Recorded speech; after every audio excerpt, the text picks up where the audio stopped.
ఎవరదే?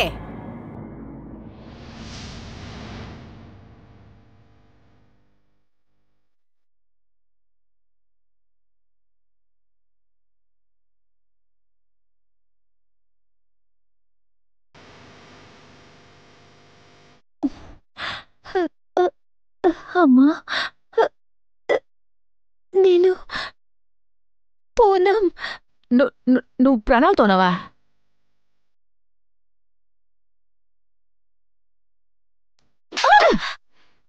పనికి మల్దానా? నీ ఇంట్లో ఉండేవాళ్ళందరూ నా మొగుడు కొడుకు నిన్ను చంపేశారని చెప్పారు. ఈ రోజు నీ వల్లే వాళ్ళిద్దరూ 3 సంవత్సరాలుగా జైల్లో ఉన్నారు. నువ్వేంట్రా అంటే ఇప్పుడొచ్చి ఇక్కడ నించున్నావు, ప్రాణాలతో ఉన్నావు. అందరికీ నమస్కారం. నేను మీ అనూప్ సోనీని. క్రైమ్ ప్యాట్రోల్లోని బ్లాక్ హెడ్లైన్స్ కి మీకు స్వాగతం పలుకుతున్నాను. ఇవాళ ఎపిసోడ్ కి స్వాగతం. ఒక అమ్మాయి చనిపోయినట్టు పోలీస్ రికార్డులో రిజిస్టర్ అవుతుంది. ఆ ఊరు కార్పొరేషన్ వాళ్ళు కూడా డెత్ సర్టిఫికేట్ ఇష్యూ చేశారు. దాంతో కోర్ట్ తను హత్య చేయబడిందని నిర్ణయించి దానికి శిక్ష కూడా విధించేసింది. కానీ ఆ అమ్మాయి మళ్ళీ ప్రాణాలతో మన కళ్ల ముందొచ్చి నిలబడుతుంది. తనని ఎవరూ హత్య చేయలేదు, తను ఇంకా బతికే ఉందని వచ్చి చెప్తుంది. ఇప్పుడు తను చెప్పింది నిజమైతే ఇందులో ఆశ్చర్యకరమైన విషయం ఏంటంటే 3 సంవత్సరాల క్రితం ఏ అమ్మాయి అయితే చంపబడిందో, ఎవరు బాడీ అయితే పూనంది అని పోలీసులు డిక్లేర్ చేశారో, అయితే ఆ అమ్మాయి ఎవరు? ఇది చూడ్డానికి వినడానికి అస్సలు సినిమాలో ఉన్నట్టే ఉంటుంది. కానీ ఇలాంటి ఒక సంఘటన నిజంగానే జరిగింది. ఇది మాత్రమే కాదు, సిటీలో ఆశ్చర్యం కలిగించే ఒక సంఘటన కూడా జరగాల్సి ఉండింది. అది చాలా దారుణమైన సంఘటన.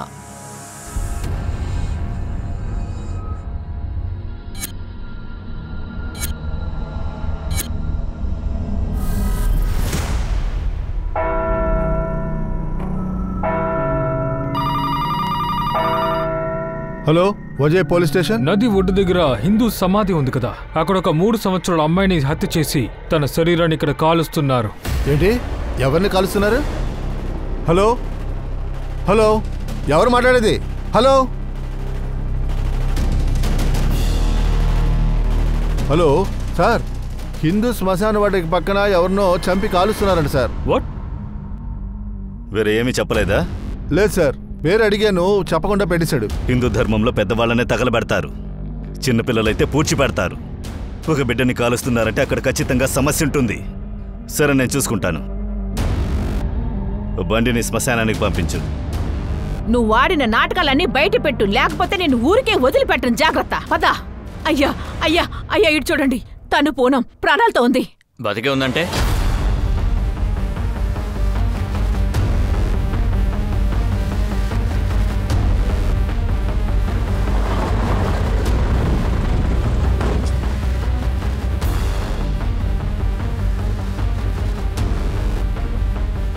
రండి రండి, ఈ మంటల్ని ఆర్పండి.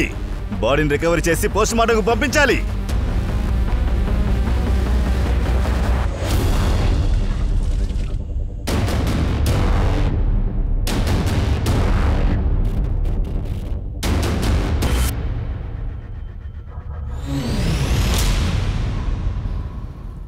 బాడీ పూర్తిగా కాలిపోయింది. ఎవరైనా ఏదైనా చూశారని అడుగు. సార్,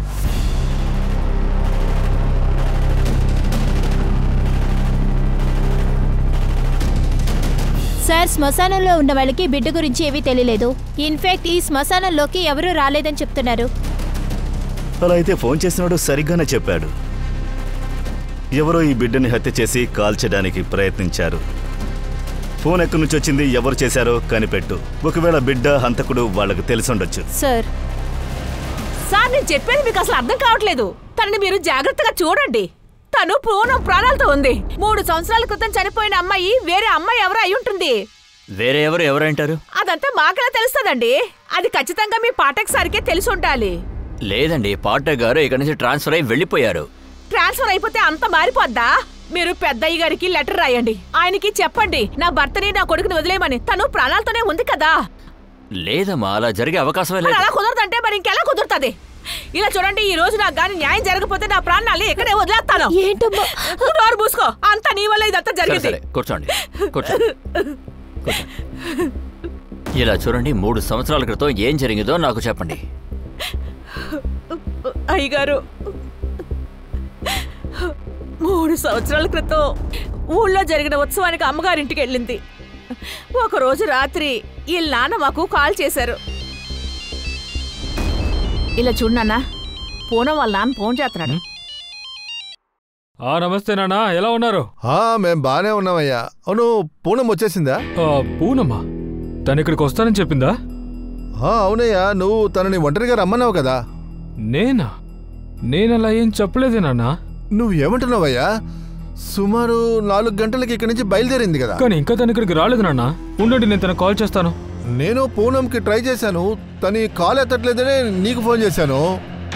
మేము అన్ని చోట్ల వెతికాం సార్. తన గురించి మాకు ఏమీ తెలియకపోతే నా భర్త, నా కొడుకు ఇక్కడికొచ్చే రిపోర్ట్ చేశారు సార్.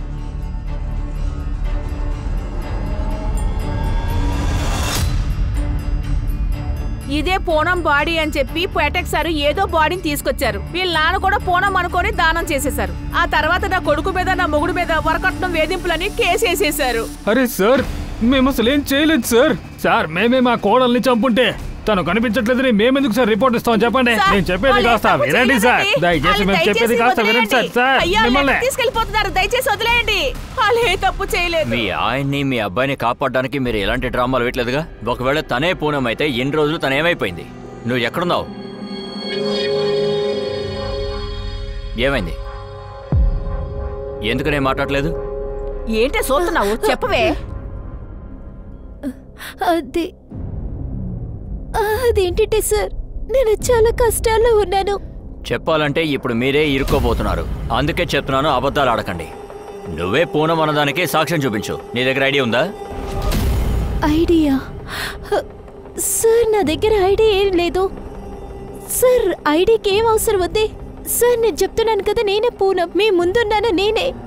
ఇలా చూడండి, అదంతా కనిపెట్టడానికి టైం పడుతుంది. ఇది పాత కేసు, ఫైల్ వెతకడానికి టైం పడుతుంది. కేసు మళ్ళీ కోర్టుకు వెళుతుంది, విచారణ జరుగుతుంది, తర్వాత కోర్టే నిర్ణయిస్తుంది. కోర్టు పూనంని కనిపెడుతుంది నిజంగా చనిపోయింది పూనమా లేకపోతే ఈవిడ అని.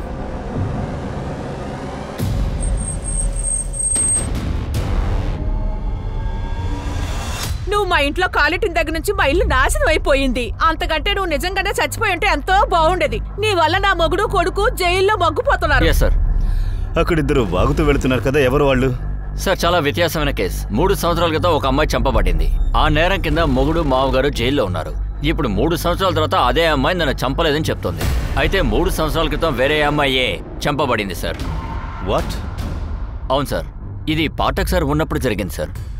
సార్, ఆ బిడ్డ కోసం ఒక కాల్ వచ్చింది సార్. అతను చర్చ్ ఫాదర్ అంట. అతని పేరు స్టీవ్ లాకర్. అభిషేక్, ఈ కేసుని బాగా స్టడీ చేయి. కేసు ఫైల్ని నాకు పంపించు. సార్. ఫాదర్, మీరు ఫోన్ చేసి ఆ బిడ్డ గురించి మాకు చెప్పారు. ఆ బిడ్డ గురించి మీకెలా తెలిసింది? Officer, it's happened around 12 PM. నేను ప్రేయర్ కోసం చర్చ్కి వచ్చాను. అప్పుడు చర్చిలో ఉన్న డొనేషన్ బాక్స్ని చూశాను. బాక్స్ మీద ఒక లెటర్ ఉంది. అందులో ఏం రాశారంటే 3 ఏళ్ల అమ్మాయిని హత్య చేశారంట. దాంతోపాటు హంతకుడు ఆ బిడ్డని నది ఒడ్డులో ఉన్న శ్మశాన వాటికలో తగలబెడతాడంట. అందువల్ల వెంటనే మీకు కాల్ చేశాను. ఫాదర్, ఎన్నో ఏళ్లుగా మీరు ఇక్కడ ఉంటున్నారు. ఆ బిడ్డ మీకు తెలుసా? దాని గురించి ఏమైనా చెప్పండి. ఆ అమ్మాయి ఎప్పుడైనా చర్చికి వచ్చుంటే నేను తన గురించి ఖచ్చితంగా చెప్పగలను. యాక్చువల్గా ఆ బిడ్డ బాడీ మొత్తం కాలిపోయింది. ఆ మొహాన్ని చూసినా ఖచ్చితంగా గుర్తుపట్టలేరు. ఫాదర్, ఇక్కడున్నటువంటి సీసీటీవీ యొక్క ఫుటేజ్ మాకు ఇవ్వగలరా? అందులో ఈ లెటర్ని ఇక్కడ పెట్టేసి వెళ్ళినోడి మొహాన్ని మనం చూడగలం అనుకుంటాను. ఏదైనా ప్రూఫ్ దొరికిందంటే ఆ దాన్ని బట్టైనా చెప్పొచ్చు. తనే పోనామని. కానీ ఏం చెయ్యాలి? ఇల్లంతా ఎతికి ఎతికి అలసిపోయాను. నాకు ఏది దొరకనంటుందే. అయ్యో, ఏం చెయ్యాలి? నాకు తెలిసి అన్ని సాక్ష్యాలు నువ్వే నాశనం చేసి ఉంటావు. ఇంట్లో అసలు ఏది దొరకలేదు. లేదమ్మా, నాకు తెలిసి నాకు సంబంధించినవన్నీ ఆ బ్యాగ్లోనే ఉంటాయి. ఎవరో దొంగోడు తీసుకువెళ్ళిపోయాడు.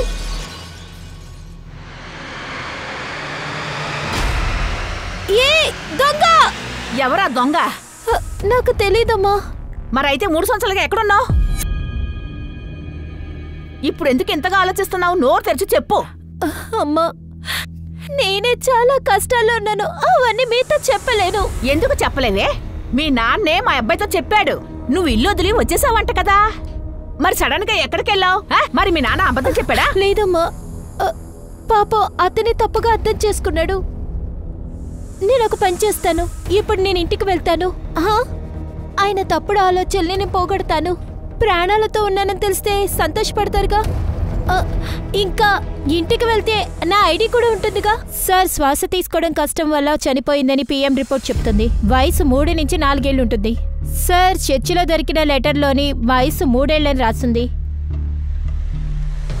శివాని పెట్టె మీద ఎవరు లెటర్ పెట్టాడో వాడికి పాప తెలుసుంటుంది.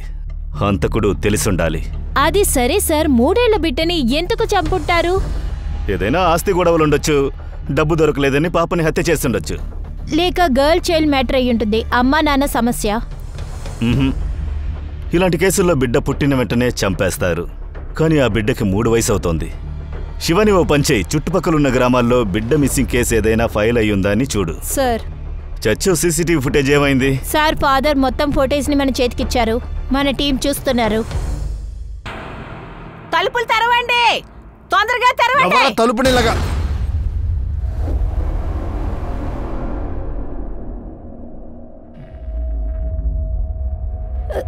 నాన్న, అమ్మో నాన్న. ఏంటి నాన్నగిరి లోపలికి వస్తున్నావు? బయటికి పో బయటికి. మేమా లోపల దూసుకొస్తున్నాం? ఇద్దరు డ్రామాలు చేస్తున్నారా? మేమెవరో తెలీదు. ఇదిగో మీ పూనం, మీరిద్దరూ నా కొడుకుని నా భర్తని ఇదిగో దీన్ని చంపారని చెప్పి వాళ్ళిద్దరిని జైల్లో పెట్టించారు. ఇప్పుడు మీ ఎంత నేను చూస్తాను. మీ ఇద్దరిని 30 సంవత్సరాలు జైల్లో పెట్టే వరకు నేను అస్సలు నిద్రపోనంటే నిద్రపోను. లేదు మీరే లోపలికి పోతారు. మోసం చేసిన తప్పు కోసం, మీ భర్తని కొడుకుని మోసం చేయడం కోసం నా కూతురులాగా ఉన్న దాన్ని ఇక్కడికి తీసుకొచ్చారు మీరు. ఏంటి నాన్న ఇది? ఎందుకు ఇలా మాట్లాడుతున్నారు? చెప్పేది వినండి. నేను కూడా మీకు తెలియలేదా? నేనే నాన్న పూనం. చూడు, అనవసరంగా బంధాలు గిందాలని లోపలికి రావద్దు. అర్థమైందా? పోండి. ఇది చాలా అన్యాయం. ఈ అమ్మాయి మీ అమ్మాయి అని ఒప్పుకోండి. నేను చెప్పేది కాస్త వినండి. అరే తలుపు తెరవండి. తలుపు తెరమంటున్నారా? తెరవండి.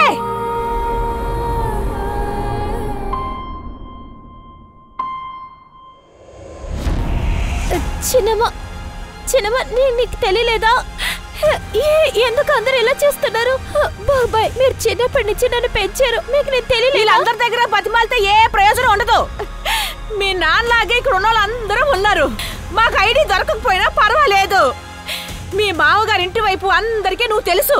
వాళ్ళందరినీ తీసుకొని మనం పోలీస్ స్టేషన్కి వెళ్దాం. నువ్వే పోనమని అక్కడ ఉన్న వాళ్ళందరికీ చెప్పొచ్చు. రా, ఇక్కడ నుంచి వెళ్దాం. రావే. సార్ ఇది పూనం కేస్ ఫైల్ సార్. ఇది పూనం ఫోటో సార్.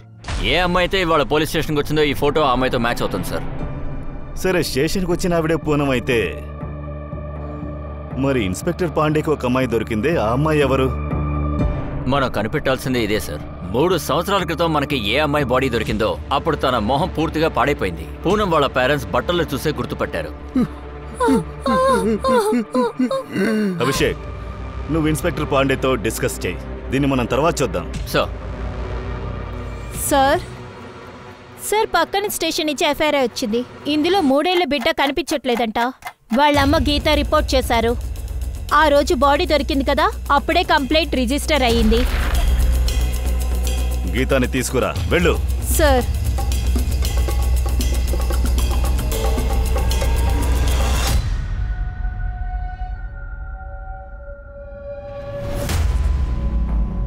ఇది బాడీ పైన దొరికింది. ఇదేంటో మీకు తెలుసా?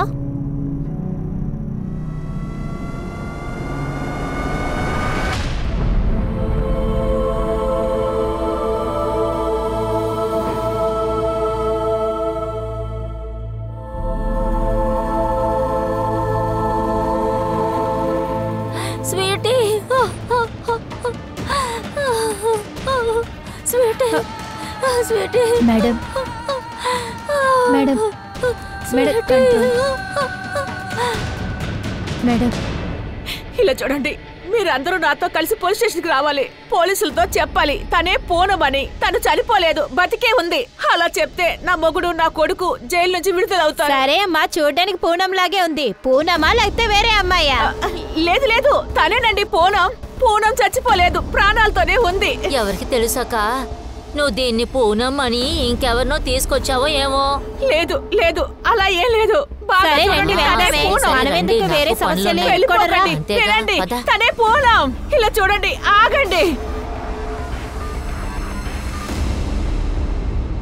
గీత మేడం, ఎవరి మీదైనా అనుమానం, ఎవరైనా స్వీటీని చంపేసి సార్, ఇది తప్పకుండా ఆ విరియన్ పని అయి ఉండాలి. బీరేన్ ఎవరతను? నా భర్త. వాడి స్వీటీని చంపుండాడు సార్. వాడొక దుర్మార్గుడు. ఆ విరియన్ కొన్ని నెలల ముందు నన్ను నా పిల్లల్ని ఇంటి నుండి తరిమేశాడు. ఏ ఎందుకు అలా చేశాడు? సార్, నేను విరియన్ని పెళ్లి చేసుకున్నాను.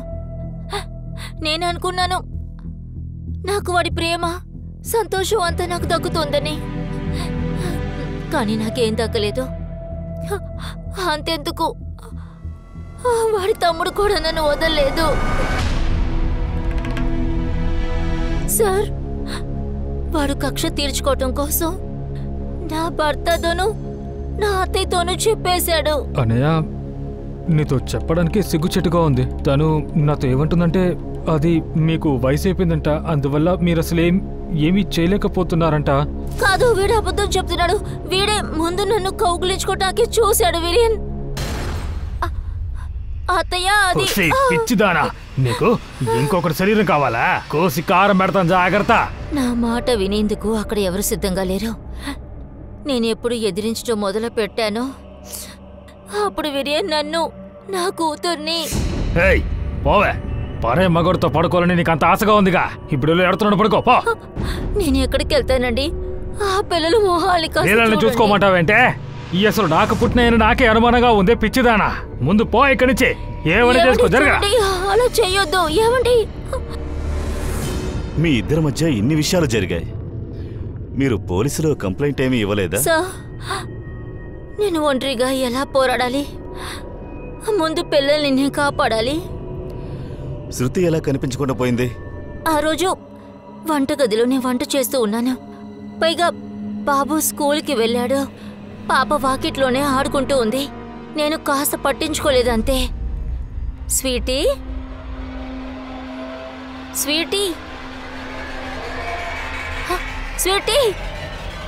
సార్, నేను ఖచ్చితంగా చెప్తున్నాను, నా భర్తే స్వీటీని కిడ్నాప్ చేసి ఉండాలి. గీత భర్తని, అతని తమ్ముణ్ణి వెంటనే వెతికి కనిపెట్టండి. సార్, ఇలా చూడండి, నా కోడలు మీ ముందే నించుంది కదా, అది వదిలేసి ఐడీలన్నీ అడుగుతున్నారు. సరే, మీరు నా భర్తని కొడుకుని వదిలిపెట్టరు కదా. నేను ఇప్పుడే ఇక్కడ చచ్చిపోతాను. చూడండి. ఏమైంది? ఏంటక్క డ్రామా? ముందు ఈ గుంపును పంపించండి. నా భర్తని కొడుకుని పోండి, వదిలిపెట్టండి. పోండి. వాళ్ళకి చెప్పండి, ఏం పాపం చెప్పండి. తెలీదు. సరే, మేడం, ఇన్స్పెక్టర్ మీరే పాండేతో చెప్పండి. మాట్లాడవా? సరే, ఇప్పుడు ఆయన వేరే చెప్పేది కేసులో వినండి. బిజీగా ఉన్నారు, అందుకని మాట్లాడడం కుదరలేదు. వీళ్ళ బయోమెట్రిక్ గుర్తులేమైనా? లేదు సార్, ఈవిడ దగ్గర ఆధార్ కార్డు లేదు, బ్యాంక్ డీటెయిల్స్ లేవు సార్. పూనం నేనేనంటుందిగా, తన్ని లోపలికి పంపించు. ఒక లేడీ కానిస్టేబుల్ని ఆవిడ్ని చూసుకోమని చెప్పు. సార్,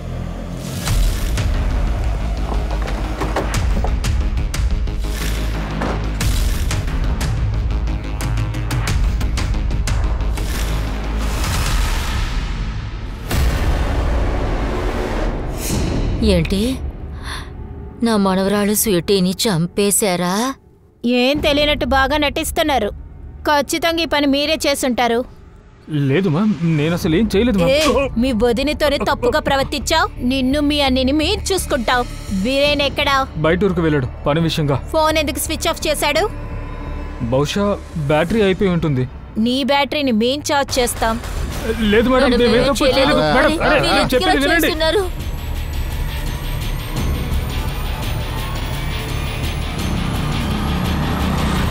సరేనమ్మా, నువ్వే పూనం. అలా అయితే ఆ అమ్మాయి ఎవరు? తనే పూనమని మీ పేరెంట్స్ చెప్పారుగా. ఆ రోజు ఆ బాడీని చూసి తనే పూనమని చెప్పారు.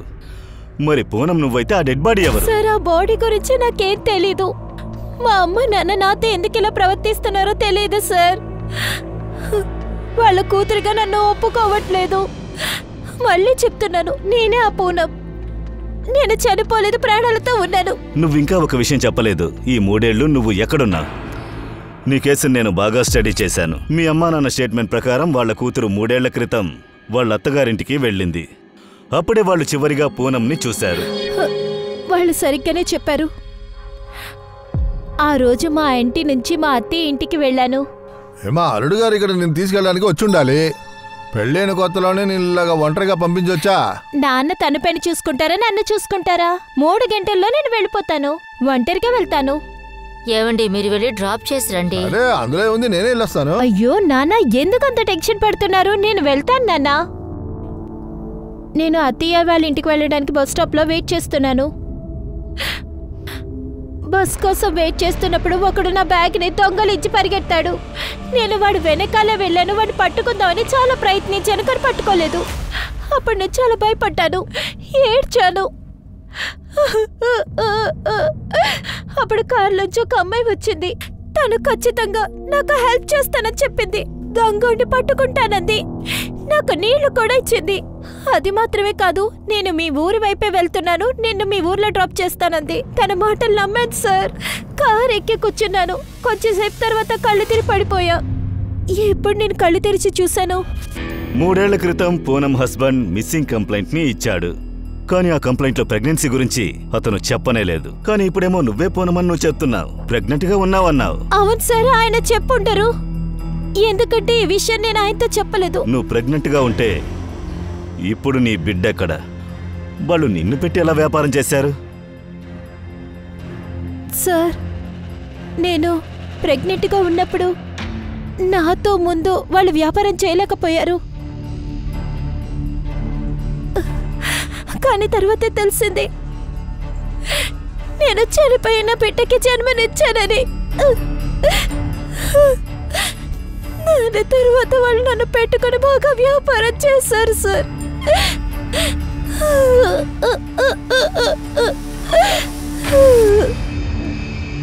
అక్కడి నుంచి ఎలా తప్పించుకుని వచ్చావు? నేను ఎప్పుడు తప్పించుకోవాలని ప్రయత్నించాను సార్. ఒకరోజు నాకు ఆ టైం వచ్చింది.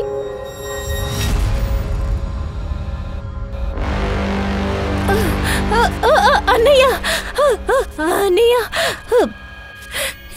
ఇది చెట్టు. పిలకువా? ఎలాగో మా అత్తయ్య ఇంటి వరకు నేను వచ్చేసాను. అక్కడే మా అత్తయ్య నన్ను అర్థం చేసుకున్నారు. నువ్వు బ్రతికే ఉన్నావా? కానీ నేను చంపేశానని అక్కడున్న వాళ్ళందరూ అన్నారు. సార్, నేనే పూనంని. నాకు నా ఆడవాళ్ళని తిరిగి ఇచ్చేయండి. పూనం గత 3 సంవత్సరాలుగా హ్యూమన్ ట్రాఫికింగ్ లో ఇరుక్కున్న ఒకే ఒక కారణం చేత తను నిజం చెప్పాలంటే తను అక్కడి నుంచి తప్పించుకోవడం చాలా కష్టమైంది. అలా ఉన్నప్పటికీ తన ఊబిలోంచి తప్పించుకుని బయటకు వచ్చింది. తను ఏం చెప్పినా సరే తన మాటల్ని నమ్మడానికి పోలీసులకి అయోమయంగా ఉంది. ఒకవేళ తనే గనక పూనం అయితే 3 సంవత్సరాల క్రితం చనిపోయిన మరి ఆ అమ్మాయి ఎవరు? అది కాకుండా పూనం వాళ్ళ పేరెంట్స్ ఆ అమ్మాయి పూనమని ఎందుకు చెప్పారు? ఈ కేసుని త్వరగా సాల్వ్ చేసి తీరాలి. మీడియాకు తెలిస్తే పెద్ద సమస్య అవుతుంది. ముందు మనం వెళ్ళి పూనం అమ్మా నాన్నని కలుద్దాం. పూనం వాళ్ళ అమ్మా నాన్న పూనంని ఎందుకు నిరాకరిస్తున్నారు, అలాగే పూనం ఈ 3 ఏళ్లు ఎక్కడుందో మిగతా డిపార్ట్మెంట్స్ లోనూ విచారించండి. సార్, స్వీటీ కేసులో అప్డేట్ ఏంటి? సార్, గీత వాళ్ళ అత్తయ్య ఇంకా వాళ్ళ మరిది ఇంకా వాళ్ళకి ఏవీ తెలియదని చెప్తున్నారు. ఇంకా గీతాని మేము ఎలాంటి హింసించలేదని కూడా ఇప్పుడు కూడా చెప్తున్నారు సార్. స్వీటీ కేసులో ముందుగా మనం బిర్యానీ కనిపెట్టాలి. వీడు దొరికితే చాలు, మిగతా విషయాలు వాటికవే సాల్వ్ అవుతాయి.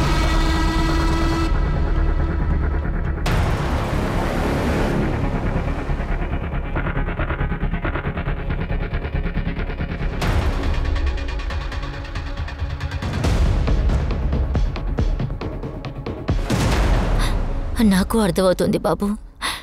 స్వీటీని తలుచుకునేగా నువ్వు ఏడుస్తున్నావు. స్వీటీ తిరిగి వస్తే బాగుంటుంది కదూ.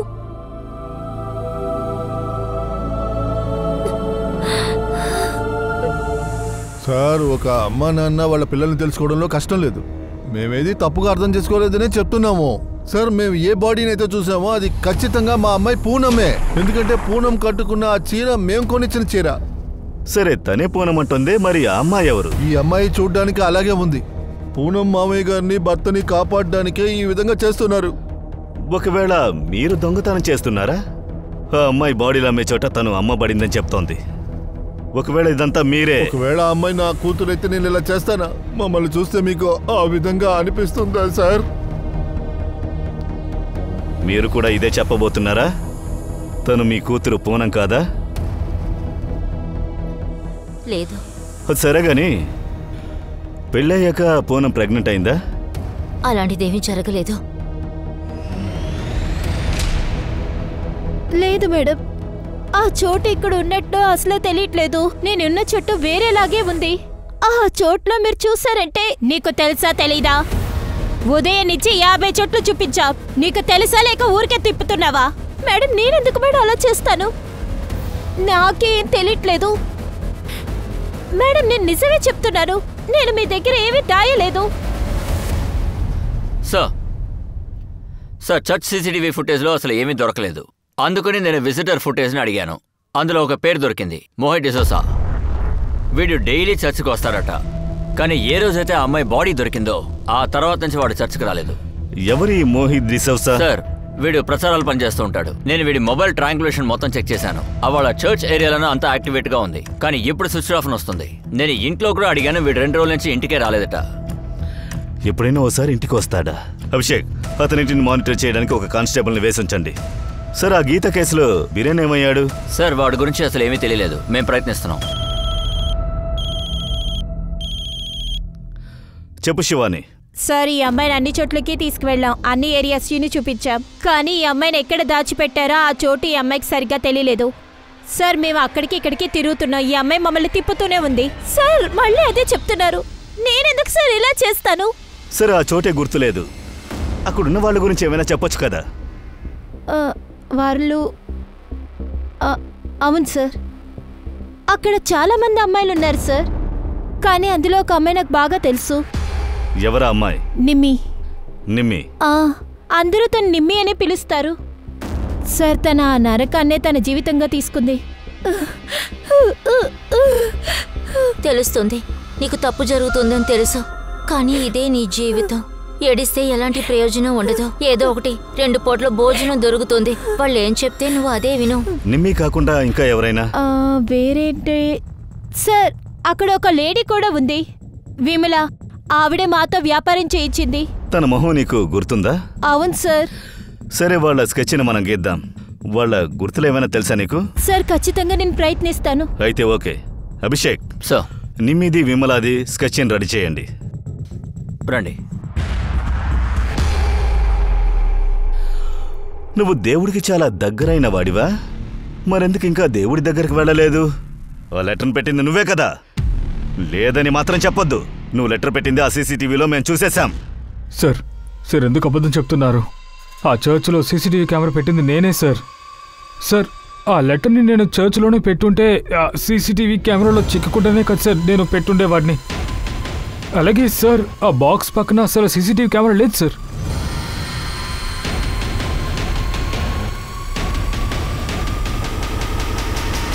సరైన దొంగన ఎలా ఉన్నాడు.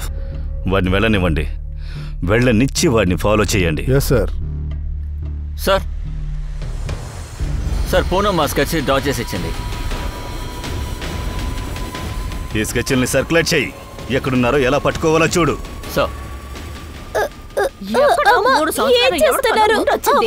ఇక్కడేంటంటే నా కొడుకు మొగుడు జైల్లోనే సస్తున్నారు. అమ్మ నేనే తప్పు చేయలేదు. నేను చెప్పేది వినండి. అమ్మ ఇదంతా నేను కావాలనే చేయలేదు. ఆ చోట్ల నన్ను అలా చేశారు. ఏంటి ఆ చోట్ల అలా చేశారా? అంటే ఆ బిడ్డ ఆలు పుట్టిందే కదా, అలాంటప్పుడు అభాషణ చేసుకోలేకపోయావా? అలా అంతా మాట్లాడకండి. ఇది ఆయనకు బిడ్డ. ఏ సంతోషమైన విషయం చెప్పడానికి అమ్మ ఇంటి నుంచి నేను బయలుదేరాను. మీ నాన్నలాగే నువ్వు అబద్ధం ఆడుతున్నావా? అదే నా బిడ్డకు సంబంధించిన బిడ్డ అయితే నాతో చెప్పవా? నువ్వు ఎవడు బిడ్డనో ఇప్పుడు మోసంటావు. అందువల్ల ఆ బిడ్డ చనిపోయిందిలే. ఎవడు పక్కన ఉన్న కొడుకోని ఇప్పుడు నా కోడలని చెప్పడానికి వచ్చావా? ఇంట్లోకి అసలు నేను ఎన్ని రోజులు అత్తగారు పూనంకి సపోర్ట్ గా నిలబడింది. ఇప్పుడు ఆవిడ కూడా పూనంని ఇంట్లోంచి పంపించేసింది. పూనం వాళ్ళ అమ్మ నాన్న ఇంటి ముందు వెళ్ళి నిలబడింది. వాళ్ళు కూడా తనని కూతురుగా స్వీకరించలేదు. పోలీసులకి ఇప్పుడు కూడా అనుమానంగానే ఉంది. పూనం చెప్పేది నిజమా కాదా అనే అనుమానంగానే ఉంది. పోలీస్ వాళ్ళు నిమ్మిని తీవ్రంగా వెతకడం మొదలు పెట్టారు. అలాగే గీతా కేసులో అత్తగారిని మరిదిని పోలీసులు అరెస్ట్ చేశారు. అప్పుడే ఎవ్వరూ ఊహించని విధంగా ఒక ట్విస్ట్ జరిగింది.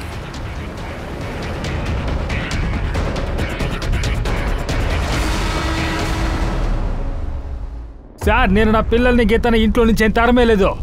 తనే పిల్లల్ని తీసుకుని మమ్మల్ని వదిలి వెళ్ళిపోయింది. తనని చూడడానికి నేను తప్పించిపోతున్నాను, కానీ తనే ఎవరిని చెప్తోంది నేను స్వీటీని చంపుతారా చెప్పండి. నాటకాలు ఆడడం ఆపు.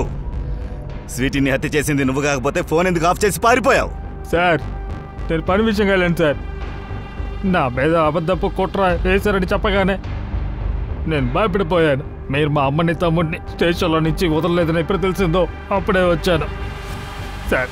వాళ్ళేం చేయలేదు, వాళ్ళని వదిలేయండి సార్. నువ్వు, మీ అమ్మ, మీ తమ్ముడు ముగ్గురు కలిసి గీతాని టార్చర్ చేశారు. నిన్ను మేము వదలలా, నువ్వేరా లోపలికి వెళ్ళబోతున్నావు? మేం టార్చర్ చేసామా? మేమా? అదే మమ్మల్ని టార్చర్ చేసింది సార్. నేను బాగా చదువుకుని వచ్చాను, కానీ నువ్వు బిడ్డలు కొని మిషన్ లా చూస్తున్నావు కదా నన్ను. ఇద్దరు పిల్లల్ని నేనే చూసుకుంటున్నాను. ఎందుకు నేను ఊరుకోవాలి? ఎందుకు అరవకూడదు? నన్ను తీసుకొచ్చి గ్రామంలో పడేశారు. పైగా మీ అమ్మగారు తమ్ముడు కూడాను. ఛే, కోడలుగా మీకు సేవలు చేయడం నాకు అసలు ఇష్టం లేదు. కుటుంబం అంటే అందరూ కలిసే బ్రతకాలి. అదే బ్యూటీ పార్లర్ పెట్టుకున్నావు కదా, మరి ఇంకేం కావాలే? ఏం చేయాలంటే ఏంటి? నువ్వు పెద్ద సహాయం చేస్తున్నావా? పెళ్లి చేసుకో అనగానే నోరు ముసుకుని నేనేమీ పట్టించుకోలేదు. నన్ను బాగా చూసుకుంటావు అనుకుంటాను, కానీ కాదు. నీ నడు ఇప్పుడే విరిగిపోయింది. సరే, నేను నా పిల్లల కోసమే మొత్తం అన్ని ఆపుకొని ఉన్నాను, కానీ తను ఇప్పుడు పిల్లలు కూడా తీసుకెళ్ళిపోయిందిగా. సార్, తన అడ్రస్ కనుక నా దగ్గర ఉందనుకోండి, నేను ఖచ్చితంగా వీను స్వీటీని నా దగ్గర ఉంచుకునేవాడిని. స్వీటీ చనిపోయిన న్యూస్ నేను ఎప్పుడైతే విన్నానో సార్, నా మనసు విరిగిపోయింది. ఈ బిరన్ ఏమీ మంచోడ్లా లేడు. శివాని నువ్వు పంచే బిరేన్ అమ్మని తమ్ముణ్ణి వదిలేసే. అలాగే ఒక కానిస్టేబుల్ పెట్టి 24 hours బిరేన్ని ఫాలో చేయమను. గీతా గురించి తెలుసుకోవాలి, తన పాస్ట్ ప్రెసెంట్ అన్నీ కూడా. వీళ్ళిద్దరూ ఎలాంటి వాళ్ళో తెలుసుకొని తీరాలి. అది మనకు తెలిసేంత వరకు ఇద్దరిలో ఎవరు చెప్పేది నమ్మలేము.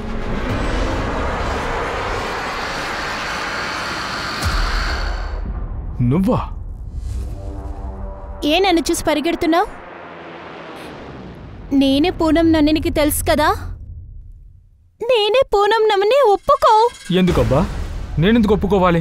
ఇప్పుడు నువ్వు పగ తీర్చుకుంటున్నావు కదా, నిన్ను వదిలేసి తన్ని పెళ్లి చేసుకున్నానని, అంతేగా? ఇలా చూడు, నీ మీద నాకు ఎలాంటి కోపమో లేదని నీకు ఆ రోజు చెప్పేశాను కదా. కానీ నువ్వు నన్ను లవ్ చేసాగా, ఒక ఫ్రెండ్గా సహాయం కోసం వచ్చాను. ఇలా చూడు, మనం ఇప్పుడు ఫ్రెండ్స్గా కూడా లేము.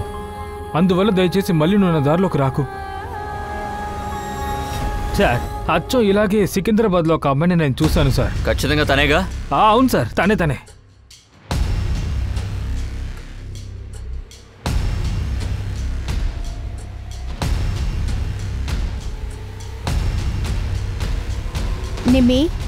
నిమ్మి ఎవరు? నువ్వే కదా. మీరేమంటున్నారు? నా పేరు శిఖా. నాతో అబద్ధం చెప్పకు. పూనం నీ గురించి నా దగ్గర అంతా చెప్పింది. ఒక ప్రాస్టిట్యూషన్ గ్రూప్లో నువ్వు ఇరుక్కున్నావు కదా. ఏంటి? ఎవరు పూనం? నిజంగానే నాకు పూనం ఎవరో తెలీదు. ఉండండి, నా ఐడి కార్డ్ చూపిస్తాను.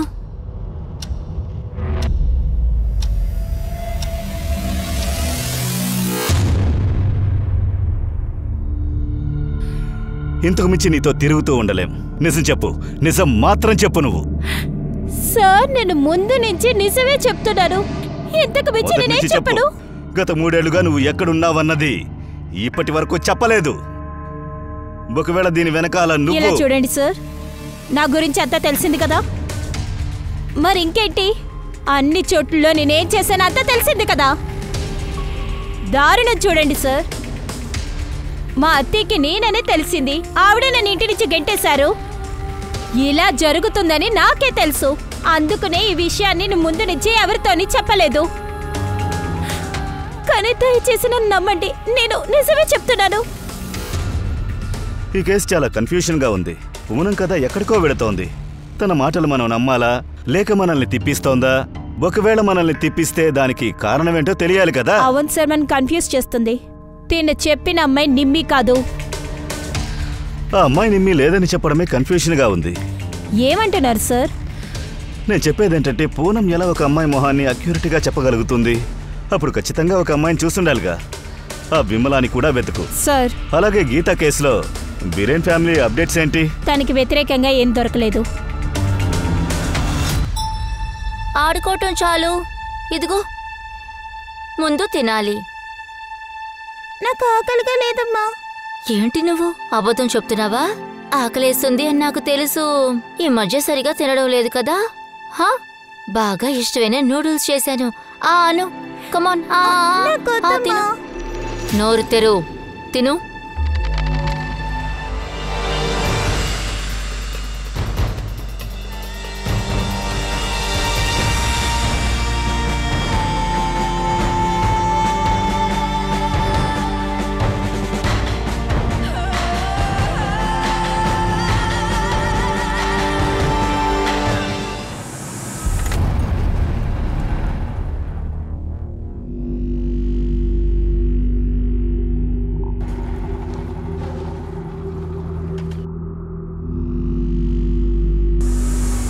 మ్యామ్, ఈరోజు మీకు లక్కీ డేనేలే. నిమ్మి నిజం ఏంటో బయటకు వచ్చేసింది.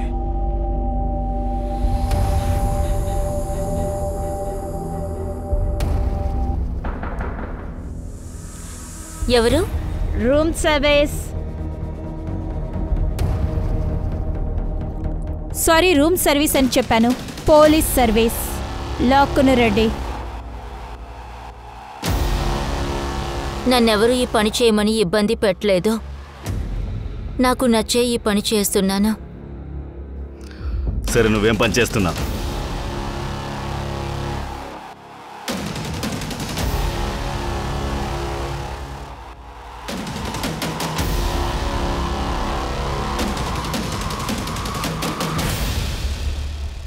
సార్, నా పని చాలా సింపుల్. ఆడవాళ్ల మధ్య నేను ఉంటాను. సార్, మా నెట్వర్క్ మొత్తం ఇండియా అంతా స్ప్రెడ్ అయి ఉంది. కానీ నా అండర్ లెవెల్లో లక్నో మాత్రమే ఉంది. పూనంని ఎవరు నీ దగ్గర అమ్మారు? అది పారు అని ఒక అమ్మాయి ఉండేది. తనే పూనంని అమ్మింది. తనే మా సప్లయర్. సార్, కాల్ నెంబర్స్లో చూసాను ఇది పారు నెంబర్ కాదు, కానీ ఖ్యాతి పేరులో రిజిస్టర్ అయి ఉంది. ఖ్యాతినా? ఆశ్చర్యపడే విషయం ఏంటంటే ఖ్యాతి ఫోటోలో గీత ఫోటో అంటించుంది. ఇంకా ఈ నెంబర్ నుంచి మోహిత్కి చాలా కాల్స్ వెళ్ళాయి.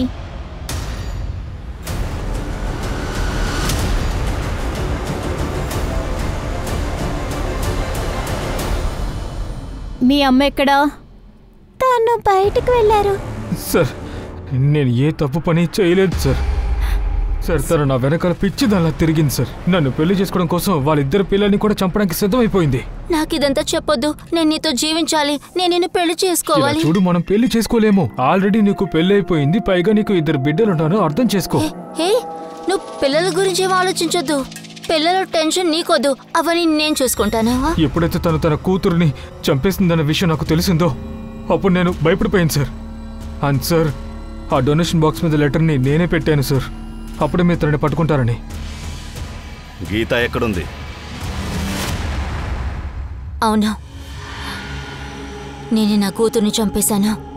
ఇంకొద్ది రోజుల్లో కొడుకుని కూడా చంపేద్దాం అనుకున్నాను. ఎందుకంటే నా పిల్లల వల్ల మోహిత్కి ఎలాంటి సమస్య ఉండకూడదు. అప్పుడే కదా పెళ్లి చేసుకుంటాడు. బ్యూటీ పార్లర్ అనే పేరుతో ప్రాస్టిట్యూషన్ చేసే వ్యక్తివే కదా నువ్వు. గీత అనే పారు ఖ్యాతి పేరుతో ఫోన్ నంబర్ తీసావు కదా. అన్నిటినీ ఒప్పుకో. ఈ మధ్యలో పూనం ఎక్కడి నుంచి వచ్చింది? తీసుకొచ్చింది దాని తలరాత. అలా అంటే? ఆ రోజు మేము ఇంకొక అమ్మాయిని అనుకున్నాము. పైగా దానికి కాస్త ఎక్కువగా మందులు ఇచ్చేసాము. ఆ అమ్మాయి కూడా చనిపోయింది. ఇది చనిపోయింది. ఇప్పుడు మనం ఎవరు నమ్మాలి? దాని గురించి తర్వాత ఆలోచిద్దాం. ముందు ఈ బాడీని ఎక్కడ పాతి పెట్టాలి? మేము కారులో వెళ్ళేటప్పుడు ఆ పూనం ఏడుచుకుంటూ ఉండటం చూశాను. హే చూడు, ఆ అమ్మాయి ఏడుస్తుంది. హే, కారు నుండి దిగి నువ్వేమని చూడు. ఒకవేళ తను మన వల్లో పడితే నీళ్లు తాగిచ్చి కూర్చోపెట్టు. ఏ ఆ పాపు, కారాపు, ఆ పాపు.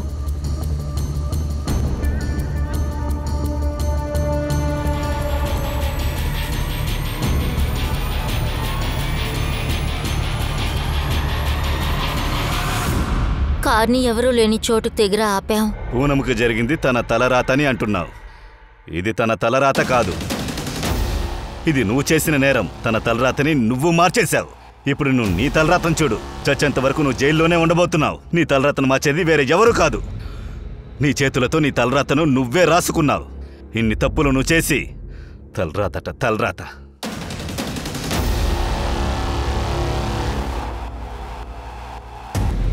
సార్, విమల ఇంకొక చోటుని రైడ్ చేశాం.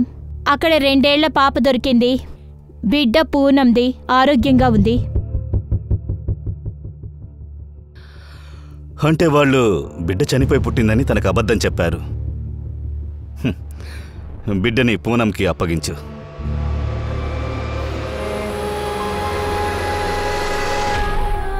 ఒక జాలిపడ్డ బిడ్డ గురించి ఈ కథ మొదలైంది. ఇదొక హ్యూమన్ ట్రాఫికింగ్ లో వెళ్లి ముగిసింది. అది మొత్తం ఎక్స్పోజ్ అయిన తర్వాత పోలీసులు దాదాపు 200 మందికి పైగా ఆడవాళ్ళని కాపాడారు. కానీ మనం ఏదో ఒక విధంగా పూనంని మెచ్చుకోవాలి. ఆవిడ ధైర్యంగా ఉన్నారు కాబట్టే ఇంతమంది అమ్మాయిల్ని కాపాడగలిగాం. ఇప్పుడు పూనంకి మళ్లీ తన గుర్తింపు అనేది దొరికింది. ఏమైందండి? అదే ప్రూవ్ చేశాంగా అది నా కూతురు పూనమే అని. ఇప్పుడు దాన్ని చూడడానికి వస్తారుగా. కానీ 3 సంవత్సరాల తర్వాత పోలీసులు ఒక తప్పు చేశారు. అందుకని వాళ్ళు పోలీస్ స్టేషన్, కోర్టు, కేసు అని తిరగాల్సి వచ్చింది. కోర్టు కూడా పూనం వాళ్ళ ఇంటికి 10 లక్షల రూపాయల కాంపన్సేషన్ ఇవ్వాలని ఆర్డర్ వేసింది.